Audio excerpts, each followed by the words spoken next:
Hola a todas y a todos. Hoy les presentamos conferencias científicas. Les comento que la doctora Covarrubias está adscrita al Instituto de Biotecnología de la UNAM y es para mí un placer presentarla el día de hoy. Nos va a impartir una conferencia muy interesante y es la conferencia de clausura. Le agradezco mucho a la doctora que haya aceptado nuestra invitación. Sea bienvenida, doctora, y podría compartir su pantalla para que le ceda la palabra. Sí, voy para allá. Muy bien, pues muchas gracias al comité organizador y particularmente a la doctora Carmen Sánchez por la invitación. Es un gran gusto estar con ustedes aquí y poder compartir algunos de los datos que hemos obtenido en mi grupo de trabajo a lo largo de varios años, de hecho. Y pues como dice aquí el título de la plática, les voy a platicar sobre algunos de los resultados que hemos obtenido en relación a la resistencia a sequía terminal, particularmente en frijol, y la relevancia que esto tiene ante el cambio climático que ahora vivimos en este planeta. Entonces, pues la plática va a constar más o menos de tres partes. Una breve introducción sobre el cambio climático, que pues en realidad creo que no necesito mucho porque yo creo que nos lo repiten todos los días y casi vivimos ya con esa, al menos con las palabras, quién sabe si con las acciones. Y para pasar después a decirles de a mostrarles, perdón, algunas de nuestras contribuciones. Y si me da tiempo, quisiera terminar con alguna información y reflexiones hacia el futuro ante esta situación del cambio climático, más relacionado con la cuestión de la agricultura. Entonces, pues una introducción muy rápida relacionada justo a lo que es el clima en el planeta y nada más para que lo recuerden y lo tomen en cuenta. Nuestro planeta a lo largo de la evolución, como bien saben, ha generado diferentes ambientes extremos en donde hay, déjenme ponerle el láser, en donde hay pues en efecto ambientes extremos, ¿no? O sea, poca agua y altas temperaturas o muy bajas temperaturas, y ambientes un poco más habitables, con temperaturas templadas y cantidad de agua suficiente para diferentes actividades, tanto para la naturaleza per se, o sea, en todos sentidos, como para las actividades humanas. Eso pues ha traído en consecuencia la selección de una serie de organismos, no pasa, que tienen diferentes capacidades adaptativas, todas ellas complejas. Y pues esto ocurre de nuevo con todos los organismos que nos podamos imaginar, con diferentes capacidades adaptativas, dependiendo de en dónde se seleccionaron en estos diferentes climas del planeta. Y en relación a las plantas, pues como ustedes bien saben, tenemos especies vegetales que son capaces de adaptarse o que se han adaptado a ambientes extremos como las zonas desérticas o las semiáridas, plantas que son capaces de resucitar, con su nombre así se les conoce, plantas de resurrección, las cuales son capaces de secarse casi en su totalidad y revivir ante la presencia de pequeñas cantidades de agua. Plantas que viven en muy bajas temperaturas o que son capaces de soportar cantidades muy altas de sal. Se me fue muy altas de sal y... espérenme, a ver si lo logro. No, no funciona. Bueno, no sé si ven el puntero, espero que sí. Entonces, y sin embargo, como pongo aquí, las plantas las que son fuente de alimento y de otros tantos sustancias o productos, pues son plantas que requieren de una temperatura templada y de una cantidad de agua considerable, ¿no? De tal manera que eso pues nos ha afectado pues en forma muy directa a las actividades agrícolas y en forma indirecta, desde luego, a lo que corresponde a la alimentación humana. O sea, la productividad en este ambiente de cambio climático se ha afectado de forma muy considerable y significativa. Y pues sí, el cambio climático, sin ir muy lejos, pues ha representado justo la generación de ambientes sumamente secos, y con una baja disponibilidad de agua, y el incremento de temperaturas de forma también muy dramática. Lo cual ha llevado, pues, estos cambios bruscos de temperatura, pues han llevado no solo a la pérdida per se de agua, sino también a eventos climatológicos sorpresivos, como justo acabamos de vivir en Acapulco, y otras tantas situaciones climatológicas que pues han repercutido de forma negativa en nuestras actividades, en las actividades humanas de todo tipo. Entonces, estos son ejemplos pues, de lo que ya nos han dicho quizás muchas veces, pero creo que no está de más volverlo a recordar, porque nos tenemos que hacer conscientes que esto no es algo que se dice, no es un fake news, ¿no? No es una noticia falsa, es una realidad. Y en ese sentido, pues en estas figuras, imágenes que les muestro aquí, vemos cómo, por ejemplo, en la imagen superior, vemos cómo en el planeta Tierra, si se toman las temperaturas medias de aproximadamente 10 años, los incrementos de temperatura que han ocurrido en el mismo, pues son realmente dramáticos, ¿no? Vemos que hay zonas del planeta, o sea, la parte norte del planeta ha tenido incrementos de alrededor de 1,5 grados, y esto es hasta 2004. En tanto que otras, pues los incrementos son menores, pero el cambio ha sido pues realmente importante. Y esto también se puede ver cuando se grafica la anomalía en temperaturas a lo largo del tiempo. Y algo que vale la pena hacer notar es, por ejemplo, que en 100 años, si tomamos de 1860 a 1960, si ustedes ven, la anomalía de temperatura pues fue realmente pequeña, ¿no? O sea, con valores negativos, en el sentido de que no había cambios muy dramáticos. Sin embargo, o sea, a partir de estos años, de 1960, incluso antes, 1940, vemos cómo en menos de 60 años, y esto está hasta el año 2000, ha habido un incremento realmente importante en la temperatura. En un periodo muy corto, esto ha cambiado de manera muy notable. Y ahora, si comparamos, por ejemplo, este mapa que está hecho al 2004, con este otro mapa de calor, que es una predicción al 2100, vemos que pues que puede ser algo muy, muy severo, ¿no? O sea, vemos aquí que las temperaturas podrían alcanzar incrementos hasta de 8 grados, si no hacemos nada, ¿no? O sea, esto realmente sería realmente mortal, casi, ¿no? Fatal para muchas poblaciones de este planeta. Y algo no diferente pasa con el agua, ¿no? Es una consecuencia también del aumento en la temperatura. Pero antes de pasar a eso, pues quisiera hacerlos conscientes del agua que realmente tenemos disponible en la Tierra.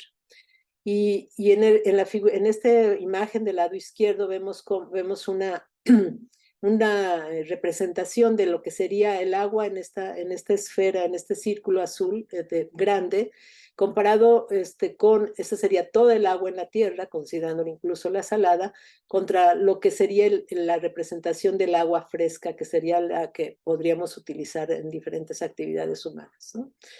Entonces, como lo dice el título de la imagen de la transparencia, la superficie de la Tierra tiene 75% del agua.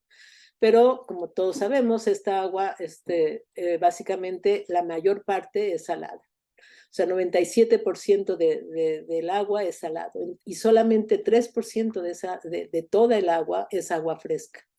Y ese 3% está distribuido en nieve, en un 69% aprox, un 31% en agua subterránea, y un 0.4% en agua que está en lagos y ríos.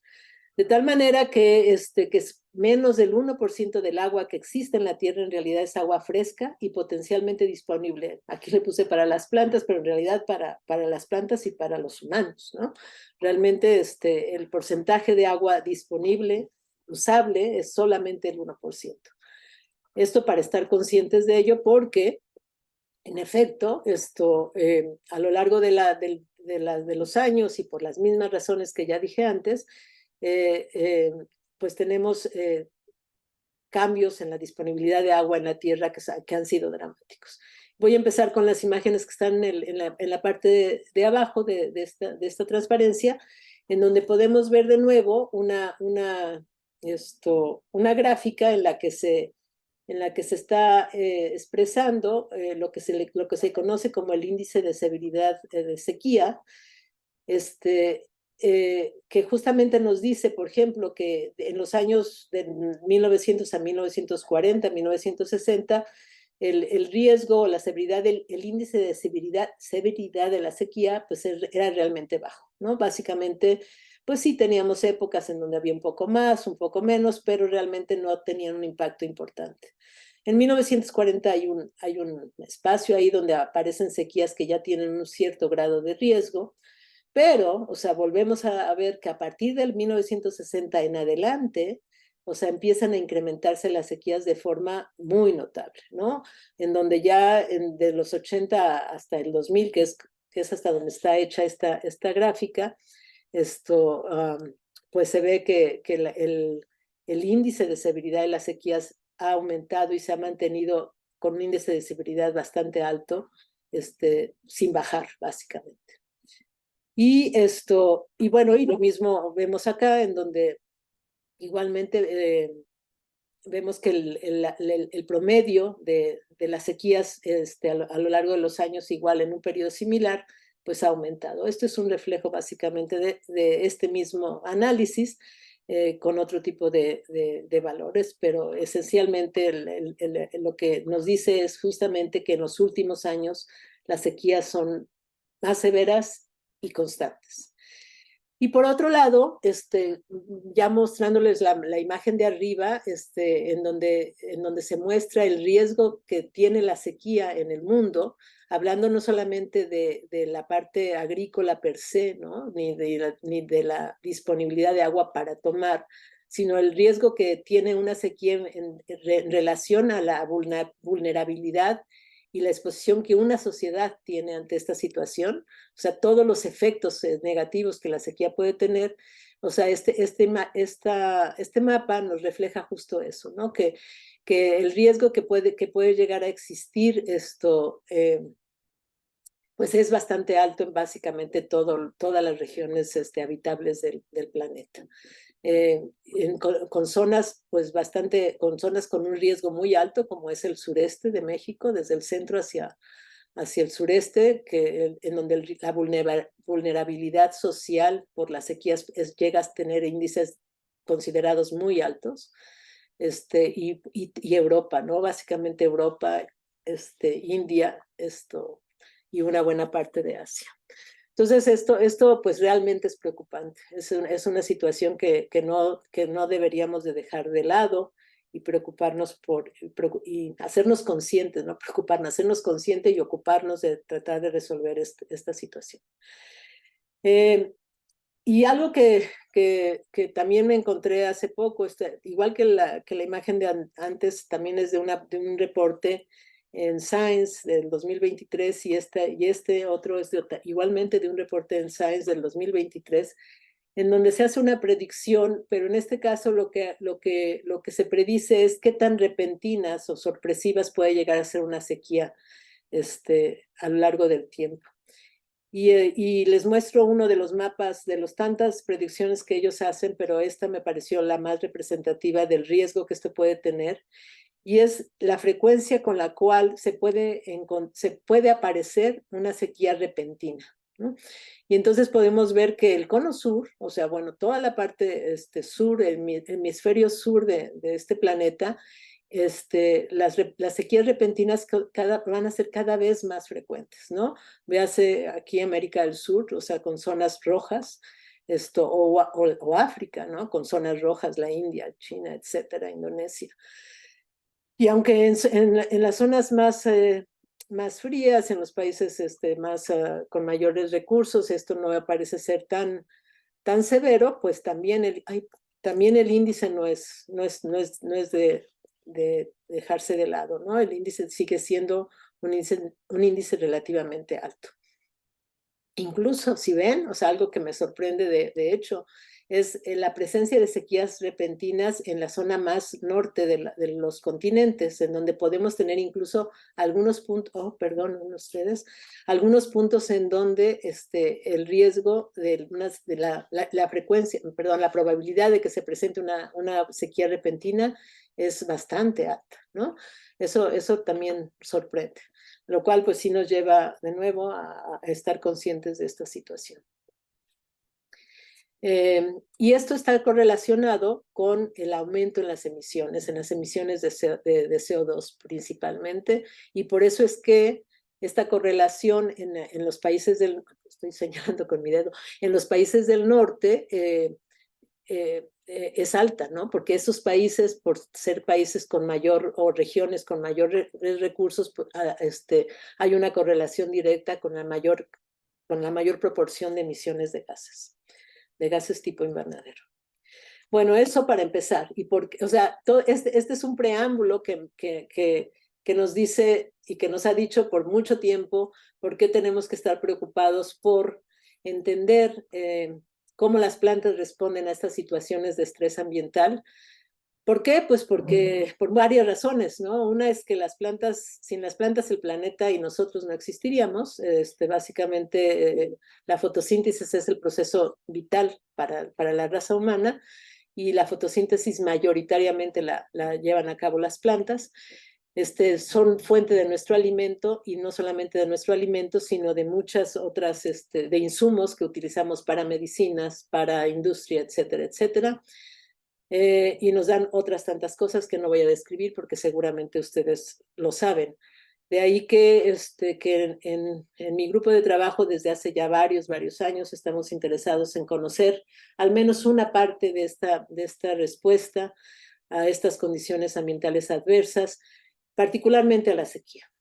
Y hemos pasado por hemos llevado varias o tratado de responder varias preguntas en relación a este proceso de resistencia a la sequía. Pero ahora, ya más recientemente, el laboratorio se ha enfocado esencialmente en dos líneas grandes de investigación. Una que tiene que ver con tratar de entender la función de un grupo de proteínas que se conocen como proteínas de embriogénesis tardía, porque son proteínas que se acumulan en la semilla seca, y por ello se ha especulado, y en algunos casos se ha llegado a demostrar, son importantes para que la semilla no solamente tolere esa condición de desecación y el embrión básicamente, sino también para mantener el vigor de la semilla. Sigo cometiendo este error. El vigor de la semilla para después germinar y obtener plantas saludables. Y también para las plantas ya en estado vegetativo, para tener una forma de defenderse o de proteger a sus estructuras o a otros elementos o macromoléculas en la célula de esas condiciones adversas o de cambios que llegan a ocurrir, y que las plantas, por ser organismos que no se mueven, organismos sésiles, deben tener y tienen mecanismos de respuesta muy eficientes para contender con estas situaciones, ¿no? Entonces, este es uno de nuestros enfoques: estudiar estas proteínas que tienen una serie de características estructurales muy interesantes. Son proteínas que se conocen como proteínas desordenadas, pero justamente hoy no les voy a hablar de esto. Este es un tema de investigación muy muy apasionante, pero hoy no les voy a hablar de eso. Hoy les voy a hablar de este otro tema que tiene que ver justo con lo que decía el título de la plática, que es la resistencia a sequía de algunos cultivares de frijol, y particularmente a sequía terminal. Y pues en parte ya les dije por qué, pero después les voy a enfatizar esa situación. Y en ese mismo sentido,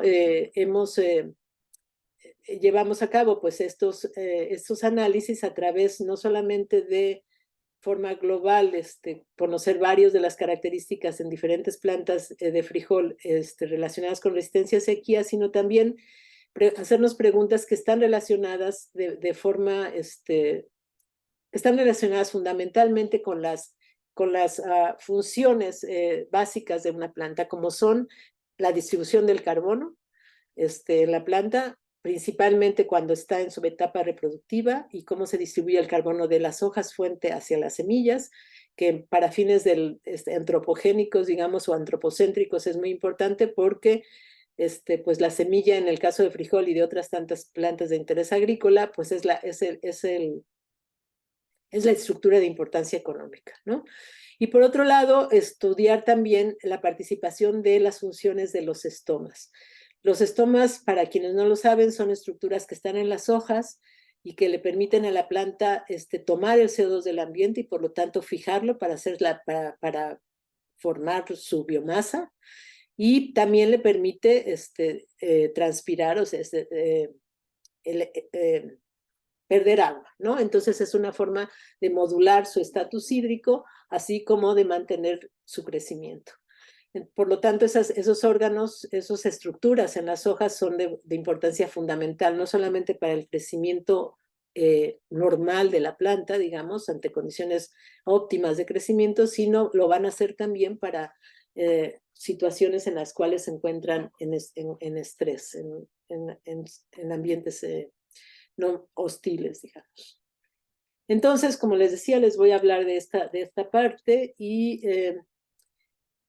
para ello, pues les voy a nada más a introducir, como ya les dije también, a la planta, nuestra planta modelo, que aunque tiene varias limitaciones desde el punto de vista de ser un modelo experimental ideal, porque no es una planta que no se ha podido transformar, y cuando digo no se ha podido transformar no es en el sentido de generar plantas transgénicas sino para producción, sino más bien porque eso nos permite tener herramientas de análisis que nos permiten avanzar más rápido, ¿no? Y entonces el hecho de que no se pueda transformar ha sido un obstáculo muy fuerte, incluso para conseguir dinero. Pero bueno, el punto más importante es que el frijol, el Phaseolus vulgaris, que es su nombre científico, es un cultivo milenario y es parte de le faltó la L, es parte de nuestra cultura, ¿no? Como lo es el maíz, de nuestra cultura alimenticia. Y sin ir muy lejos, es un alimento casi perfecto. Entonces, junto con el maíz, realmente ha formado parte de la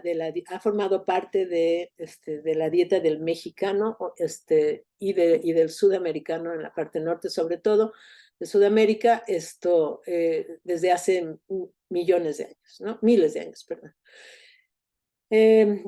Y ahora, en la actualidad, pues el frijol es la dieta más importante para más de 300 millones de personas. O sea que consideramos esto a parte de Sudamérica, México y África sobre todo, y la India.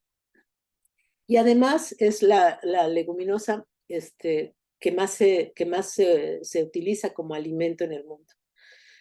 La soya es de mayor importancia económica porque se usa, aunque no se usa tanto como alimento, produce, genera productos que se utilizan mucho en la industria de transformación de alimentos, ¿no? Para la biotecnología de alimentos. Y eso ha hecho que la soya tenga mayor importancia económica, pero no lo es tanto como alimento.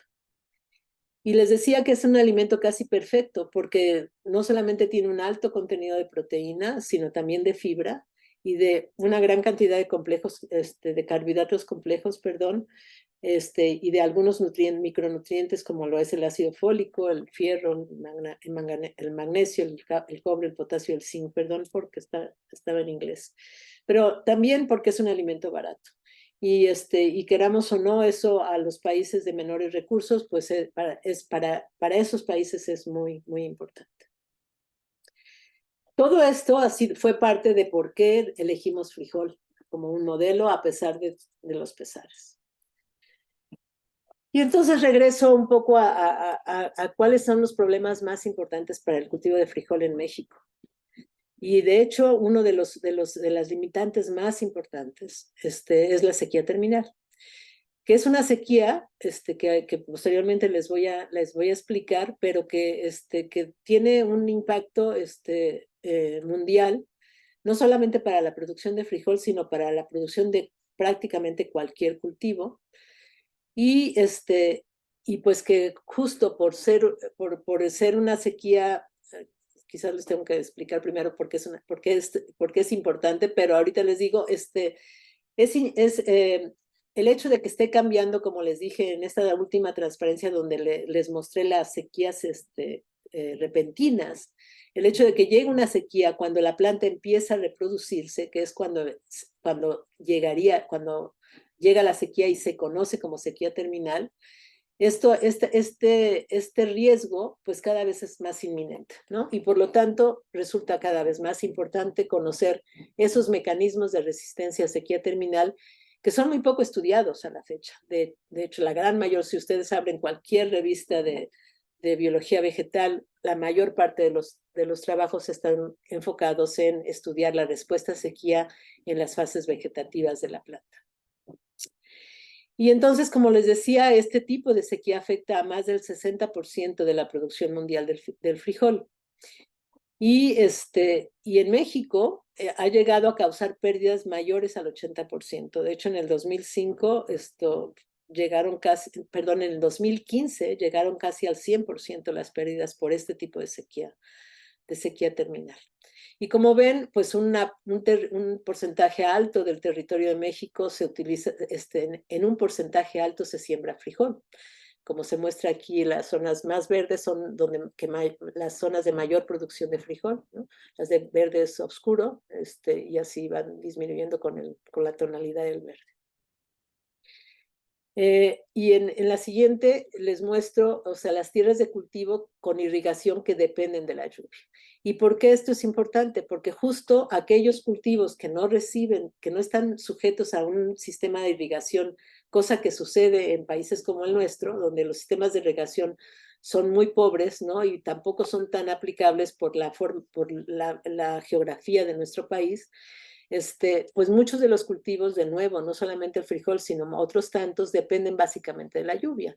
De ahí que si llega una sequía repentina, pues no hay manera de resolver ese problema. Y sobre todo si llega esa sequía en el momento en que la planta está reproduciendo, empezando a llenar sus granos, que es lo que va a dar la productividad o el índice de cosecha, que es lo importante en un cultivo de importancia, de relevancia agronómica. Entonces vean que en México, pues las tierras que dependen de la lluvia, pues son básicamente un porcentaje muy alto, ¿no? Sobre todo en el centro del país, en el norte, como sabemos, en muchas tierras agrícolas, pues sí tienen sistemas de irrigación más modernos, pero no ocurre así en un porcentaje alto de México. Entonces eso le da aún mayor relevancia al problema, ¿no? O sea, al por qué estudiar este fenómeno.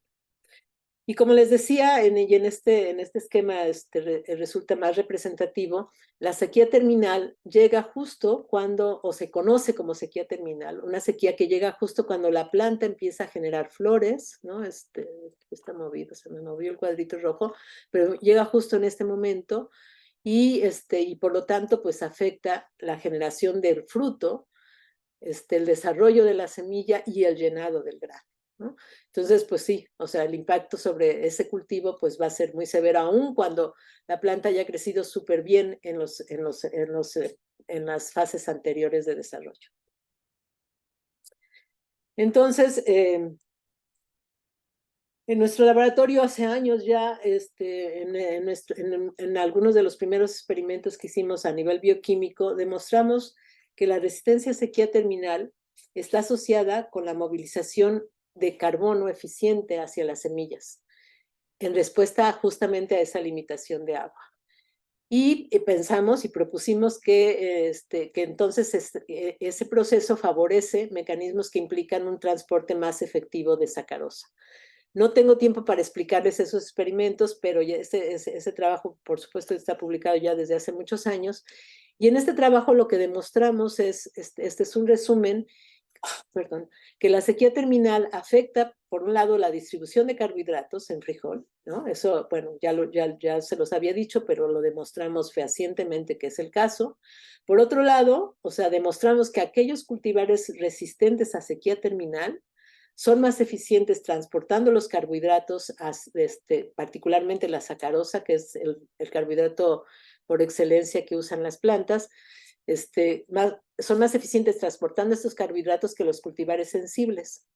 Así, es decir, transportan la sacarosa de las hojas, mejor de las hojas hacia las vainas y también mejor de las vainas hacia las semillas.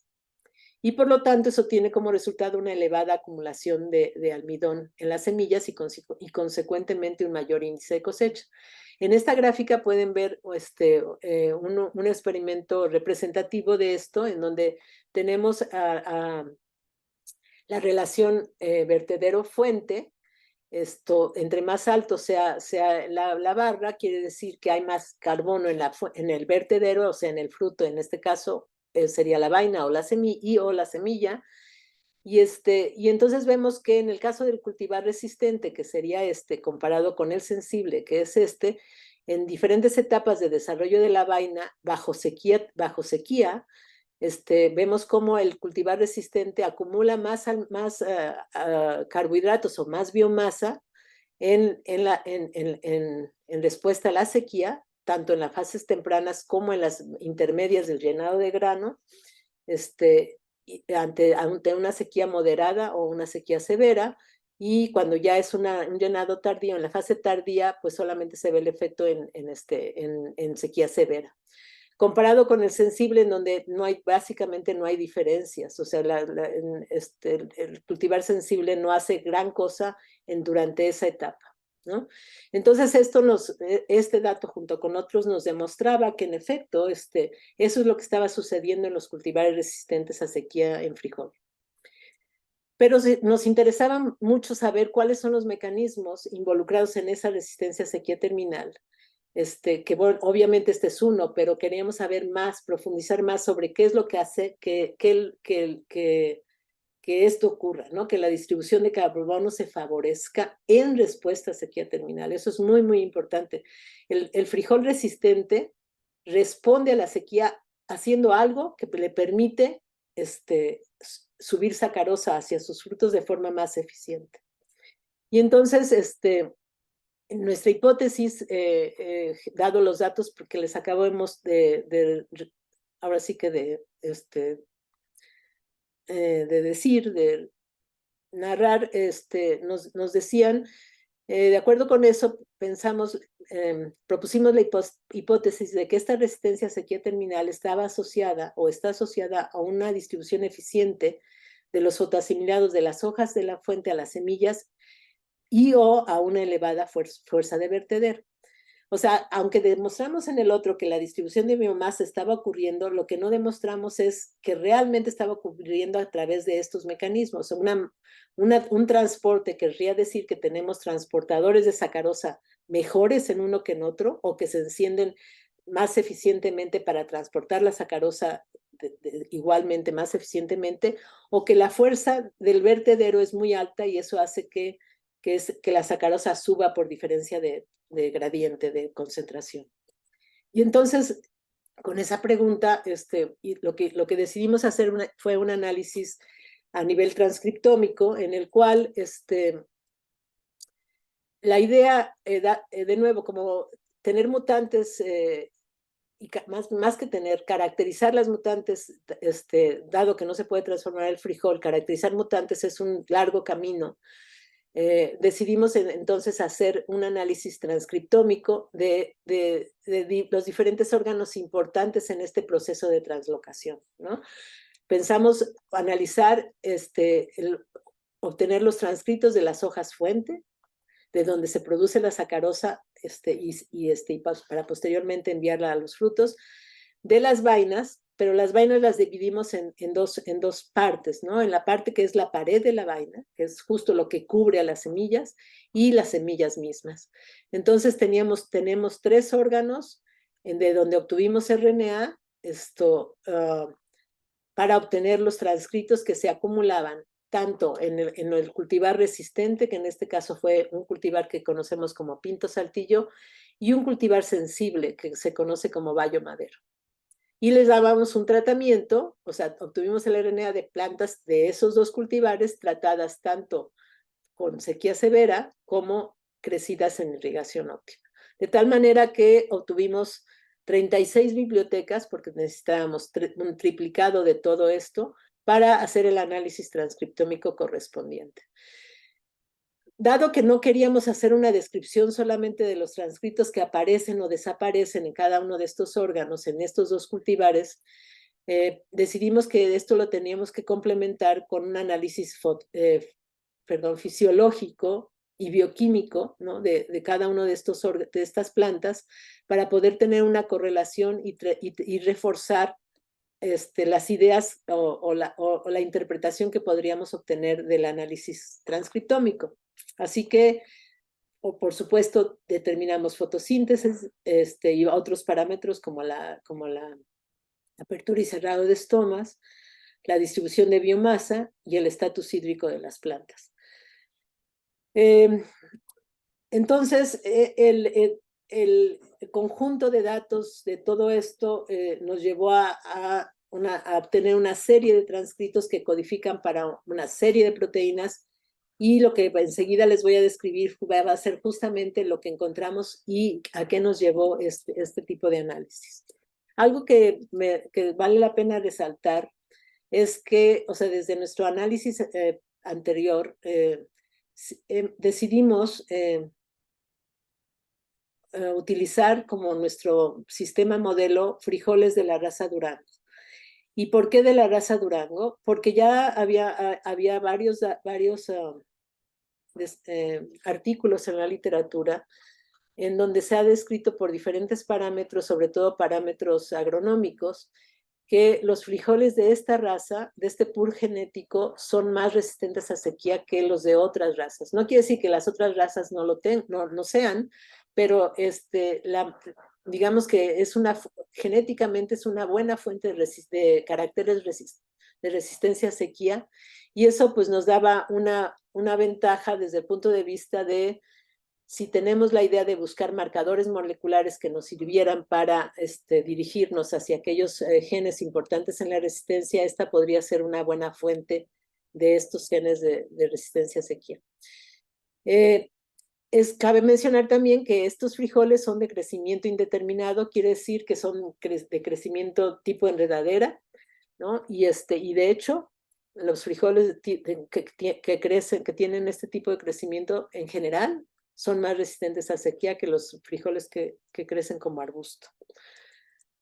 Bueno, con esta introducción, aquí les muestro cómo lo que les acabo de decir es cierto, en el sentido de la resistencia y la sensibilidad.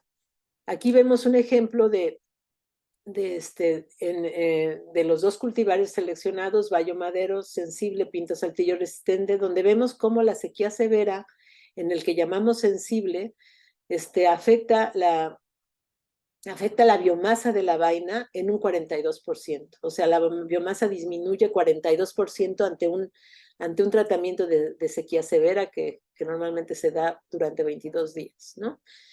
En tanto que en el caso de Pinto Saltillo, la disminución, que pues sí hay un impacto, pero la disminución es notablemente menor. O sea, hay una pérdida de biomasa de solo el 17%. Entonces, en estos datos podemos ver básicamente lo que les las dos cosas importantes que les acabo de decir. Una es que la sequía afecta la biomasa de la vaina, o sea, del fruto, y la otra es que el cultivar que es resistente tiene mayor biomasa o se ve menos afectado por la sequía que el que se considera sensible. Este tipo de comportamiento lo hemos reportado nosotros como 3 veces, pero hay reportes de varios otros grupos en el mundo que han observado cosas similares en frijol, hablando de la sequía terminal y hablando de la raza Durango. Entonces, dicho esto, enseguida van a ver algunos datos que nos van a llevar a una interpretación que para mí resultó, y en general para nosotros resultó sorprendente también. Pero en este esquema solamente, no voy a entrar en el detalle por cuestiones de tiempo, pero solamente es para demostrarles que se hicieron los transcriptomas correspondientes de los cuales ya les platiqué. Y en efecto vemos cómo hay transcritos que se acumulan diferencialmente en el cultivar sensible o en el cultivar resistente, ¿no? Esto ocurre en hojas o en vainas, ¿no? Donde vemos que los que se acumulan hacia arriba, es decir, que se acumulan más en el sensible y en el resistente son más o menos el mismo número, no necesariamente los mismos, y vemos que en el caso de las semillas, pues hay un menor número de transcritos que se acumulan hacia arriba en el cultivar sensible respecto al resistente, donde tiene un número significativamente mayor, ¿no? Esto, por supuesto, no nos dice mucho, pero simplemente nos dice, pues, estos son los transcritos que encontramos diferencialmente acumulados en estos diferentes órganos de estas plantas. Y en el esquema que se muestra a la derecha, el mapa de calor, que muestra un agrupamiento jerárquico, solamente se los pongo aquí para que vean cómo en la parte de abajo, cómo en los patrones, los diferentes colores que vemos, en donde el rojo significa que hay una alta acumulación y el azul que hay una baja, una menor acumulación de un transcrito determinado, hay un contraste notable entre lo que es el cultivar resistente Pinto Saltillo, estas son las semillas de Pinto Saltillo y las semillas de Bayo Madero. Vean cómo la diferencia de colores entre uno y otro es notable, ¿no? Es notablemente diferente. En todos los casos, estos son las hojas, par, y estas son las semillas, las paredes de las vainas, en condiciones control en el cultivar resistente y sensible en condiciones de estrés. Esta es la diferencia en condiciones de estrés. Entonces, eso para empezar, ¿no? Hay un contraste importantísimo entre los dos cultivares, a pesar de que son del mismo pool genético. Su comportamiento ante la sequía es notablemente diferente viendo los diferentes transcritos de un montón, de cientos de genes, ¿no? Esa es la primera observación. La segunda observación importante es que cuando vemos los parámetros fotosintéticos de las hojas, vemos que tanto el cultivar resistente, aquí vemos Bayo Madero sensible, Pinto Saltillo resistente, y vemos fotosíntesis, conductancia estomática y transpiración, que son tres parámetros que hablan de la eficiencia fotosintética de la planta. Y vemos que en los dos cultivares la sequía es el gris, el control es el negro. Vean que en los dos cultivares, en las hojas, se comportan igual, ¿no? La fotosíntesis los afecta a los dos igual en las hojas. Entonces uno diría, pues, ¿qué pasó? ¿No? No que era resistente uno, ¿y por qué las hojas se comportan igual? O sea, que es donde ocurre mayoritariamente la fotosíntesis y donde la sacarosa se está formando en los dos cultivares. Y lo mismo vemos cuando determinamos el CO2 interno o la clorofila. O sea, no hay cambios básicamente entre uno y otro. Entonces eso nos llama la atención para empezar, ¿no? O sea, las hojas en los dos se ven afectadas igual, a pesar de que uno es sensible y otro resistente. Y cuando analizamos los transcritos, pues vemos que sí hay diferencias, si nada más nos concentramos en los colores, porque para no entrar en mucho detalle, vemos que en efecto, aquí les estoy enseñando varios genes o transcritos, perdón, que tienen que ver con fotosíntesis. Entonces vemos que en efecto en Bayo Madero hay una ligera mayor acumulación de transcritos relacionados con fotosíntesis, pero eso no se refleja en la función como tal, ¿no? En tanto en Bayo Madero, en Pinto Saltillo, que es el resistente, pues están más afectados. Bueno, eso pues llama la atención, entonces para que lo mantengan en mente. Por otro lado, cuando vemos en las vainas, nos encontramos Las vainas son verdes, cuando están en el llenado intermedio, que es cuando se tomaron estas muestras, todavía las vainas son verdes. ¿Eso qué nos quiere decir? Pues que están fotosintetizando, ¿no? Que hay clorofila y pues, que se están haciendo funciones fotosintéticas. Y en efecto lo que vemos es que el cultivar resistente acumula mayor cantidad de clorofila en sus vainas.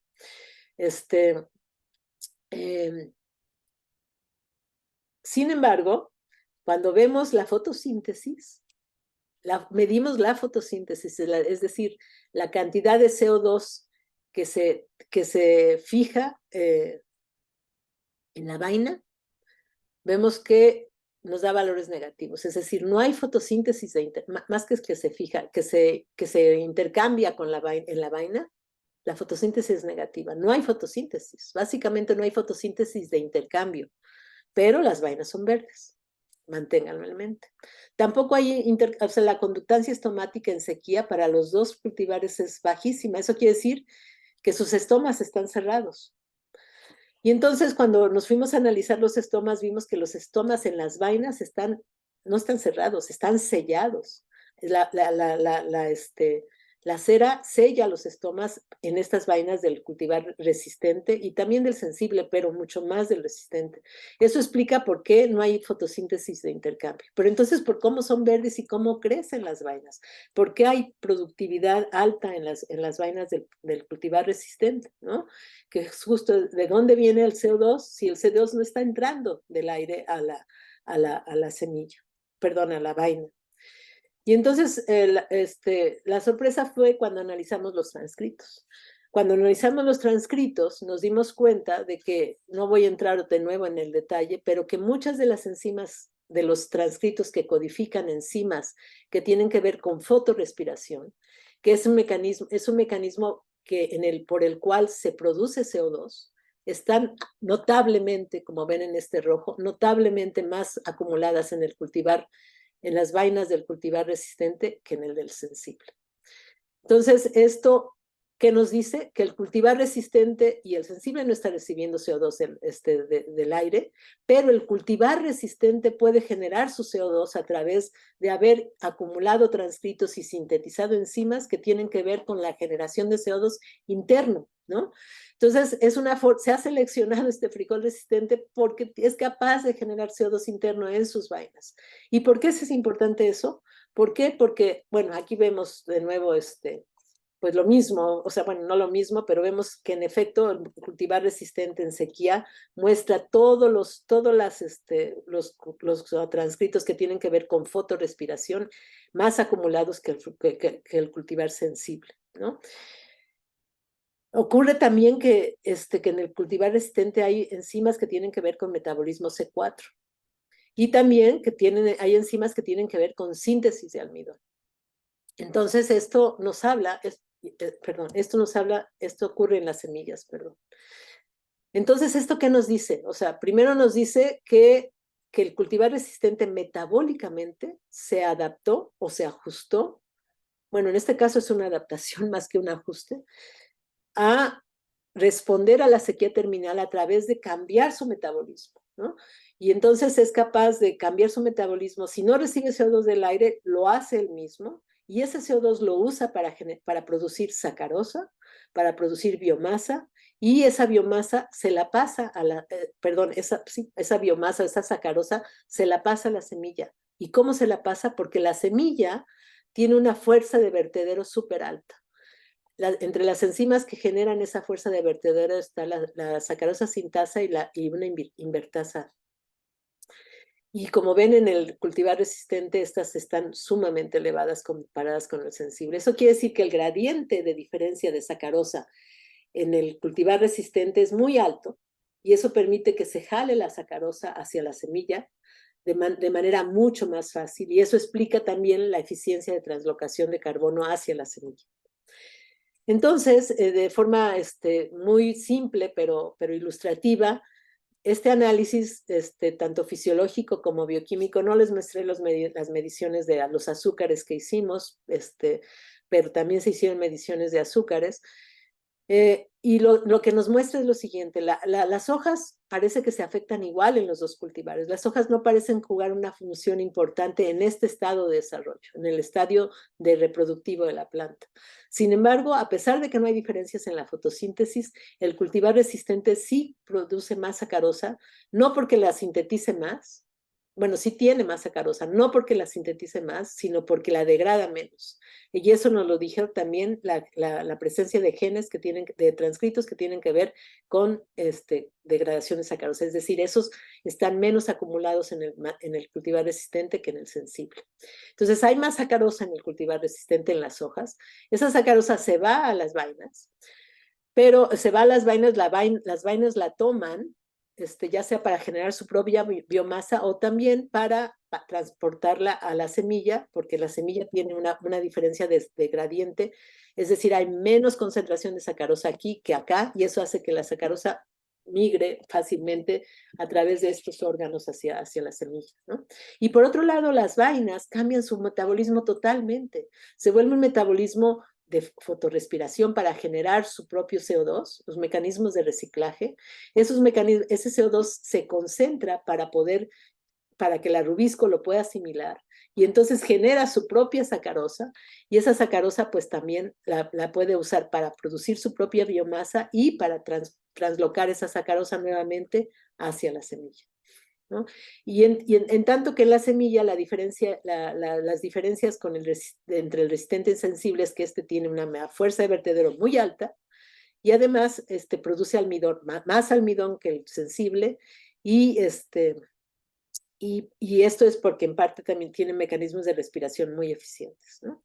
Entonces, todo este modelo nos lo dicen los transcritos y nos habla de algo realmente sensacional, ¿no? Cómo el agricultor a lo largo de los años ha seleccionado plantas resistentes y la manera de seleccionar esas plantas resistentes o la manera en que esas plantas se adaptaron a esa selección o se ajustaron a esa selección fue cambiando totalmente su metabolismo. No fue por meterle un gen X ni un gen Y, sino fue porque su metabolismo notablemente cambió a través de cambiar los niveles de transcritos o los niveles de enzimas importantes en el metabolismo de carbono sobre todo de la vaina. O sea, esto nos dice, por otro lado, que la vaina, como le puse aquí, la vaina juega un papel súper importante, ¿no? En la resistencia a sequía en el frijol, cuando la sequía llega en este momento reproductivo del frijol y que de no ser así, pues el frijol se pierde, o sea, pierde básicamente prácticamente todas sus semillas, ¿no?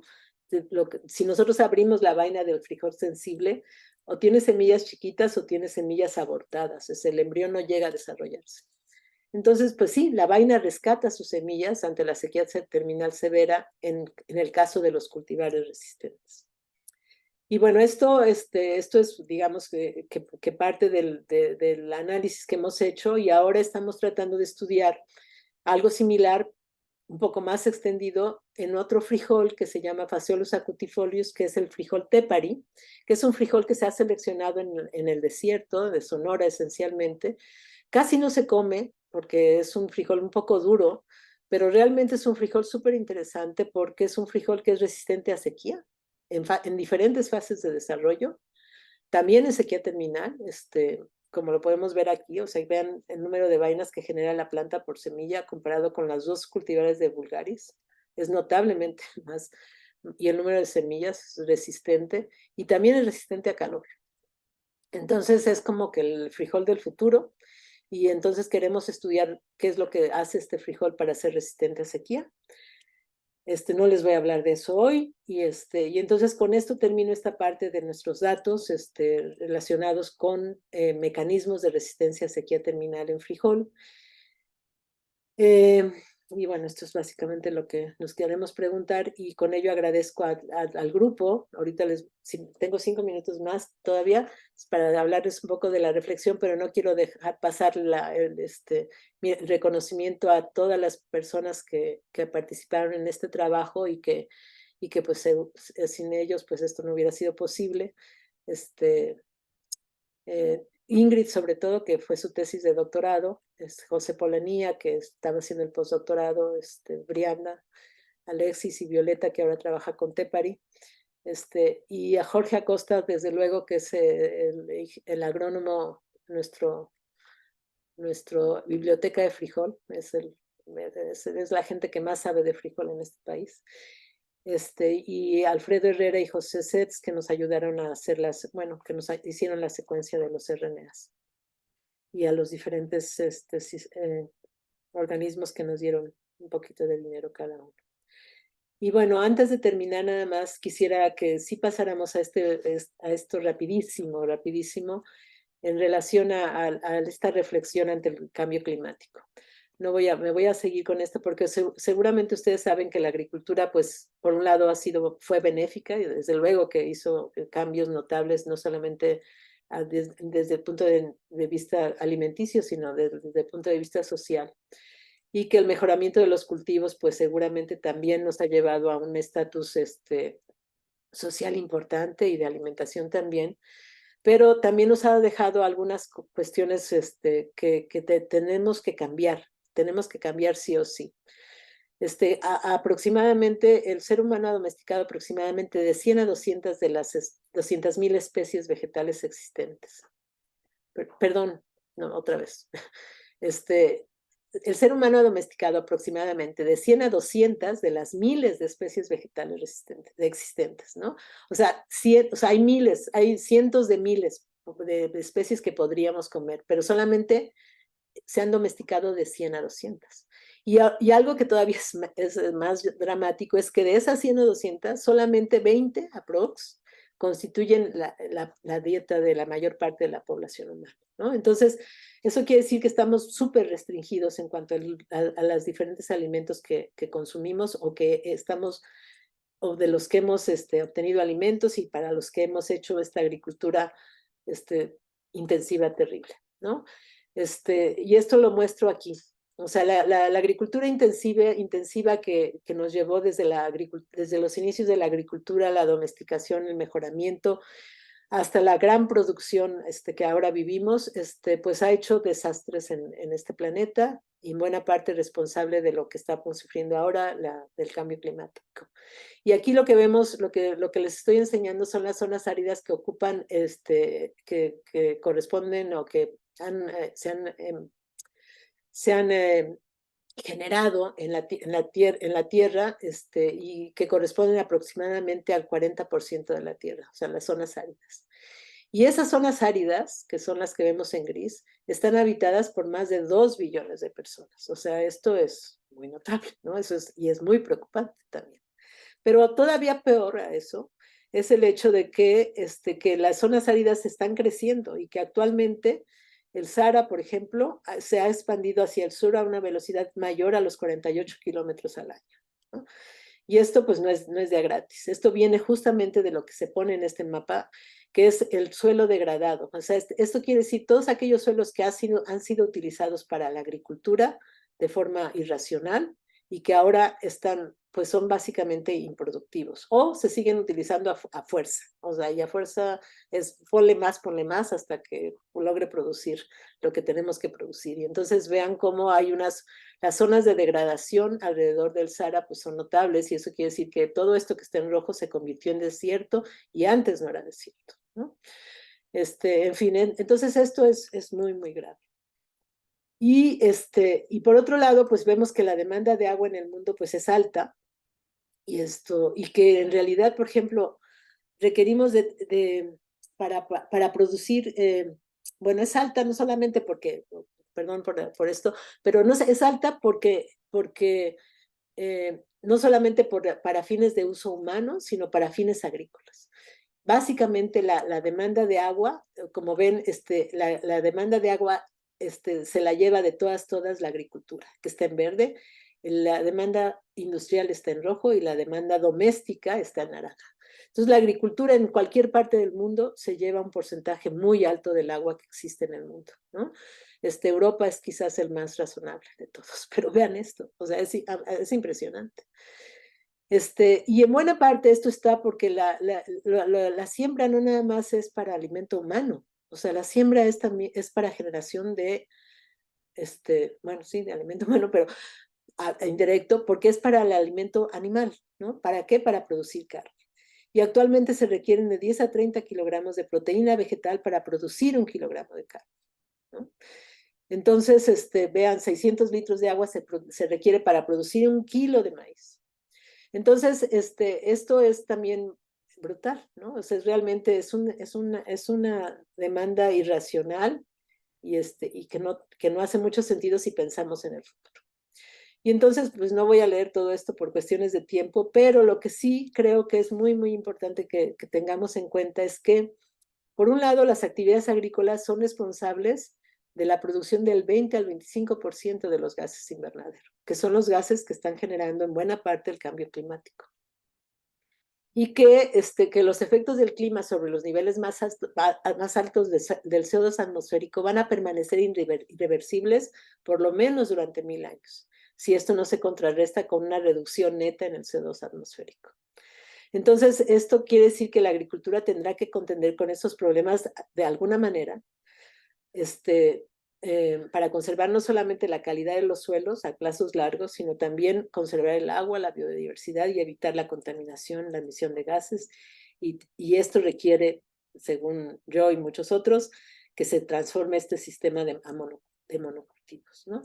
Y por lo tanto hay una serie de acciones que tomar, no las voy a leer todas, pero lo que sí es muy importante considerar es que tenemos que abordar estos problemas de una forma integral a través de implementar lo que se llamaría una agricultura climáticamente inteligente, que nos dé seguridad alimentaria, que nos ayude a adaptarnos y a mitigar el cambio climático, y que esto se tome en cuenta en la relevancia por regiones. No puede ser mundial, esto tiene que ser estudiado por regiones, y eso es algo que tenemos que tener en mente, y sobre todo los jóvenes que me escuchan y que pueden reflexionar sobre esto, eso es algo que tenemos que hacer sí o sí. Y pues, pues con esto termino, porque aquí esto es importante, pero creo que con esto ya agoté mi tiempo. Muchísimas gracias. Muy interesante, ¿no lo crees? Cada día podemos aprender cosas nuevas y conocer un poco acerca del trabajo que realizan los científicos y las científicas, en beneficio de la sociedad y el ambiente. No te pierdas el contenido que la SOCIVI tiene para ti. No olvides suscribirte, darle me gusta y compartir. ¡Hasta la próxima!